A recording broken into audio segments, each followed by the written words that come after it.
You ever get that feeling? You know, the one where it seems like your phone has some kind of hold on you? Well, you are not imagining it. Today, we're going to take a journey, a trip deep inside our own brains to find out what really happens when we finally manage to disconnect.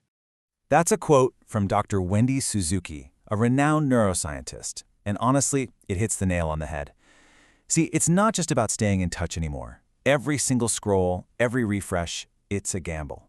We're pulling that digital lever over and over, just hoping for a little reward, a like, a comment, anything. Our phones aren't just tools, they're basically slot machines we carry around in our pockets, and they are absolutely designed to keep us playing. And look, this isn't an accident, and it's definitely not some kind of personal weakness. It's a business model, plain and simple. Tech companies have entire teams of experts, PhDs in behavioral psychology, and they use incredibly powerful AI for one main reason: to keep your eyes on the screen. They've engineered these supernormal stimuli, that's the technical term. Their triggers so powerful, they can hijack our brain's reward system even better than natural things like, food or a good conversation. So, what is actually going on up there when you get a notification? Why does that little buzz or ping feel so important, so urgent? Well, let's dive into the real science behind the scroll. It really all comes down to one tiny, powerful chemical messenger: dopamine. You've probably heard of it. It's the brain's feel-good chemical. It's the star player in your brain's reward pathway. When you do something that your brain enjoys, like eating amazing food, getting a nice compliment, winning a game, it releases a little burst of dopamine. It's your brain's way of saying, hey, that was good. Let's remember to do that again. It reinforces behavior. And this is the exact loop that our phones have totally mastered. It all starts with step 1. Your phone pings. Bam. That triggers step 2. Your brain releases that little hit of dopamine. But here's the catch. Almost immediately, your brain wants another one. That's step 3, the craving. And that leads you, almost without thinking, straight to step 4. You're picking up your phone again, looking for that next hit. Over and over and over. This constant cycle literally rewires our brain, creating a really powerful dependency. Okay, but what if we could break that cycle? Is it even possible? And could we actually, reboot our brain in just a few days? Well, a really fascinating study published in the journal Computers and Human Behavior decided to find out. 72 hours. That's it. Researchers took a group of young adults, all between 18 and 30 years old, and asked them to do a digital detox for just 72 hours.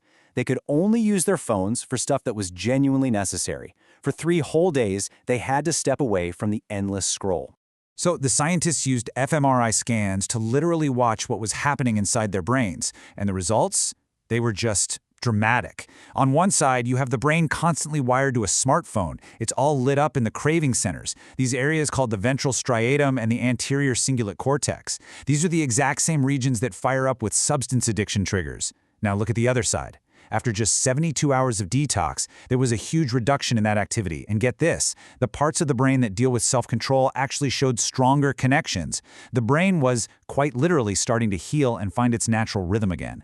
So a brain reboot is cool and all, but what does that actually feel like in the real world? This isn't just about what a scan shows us, right? It's about how we actually experience our lives. The people in the study didn't just have different brain scans. They felt different. They reported feeling less anxious, more present in their own lives. They slept better. They had better focus in what they called mental clarity.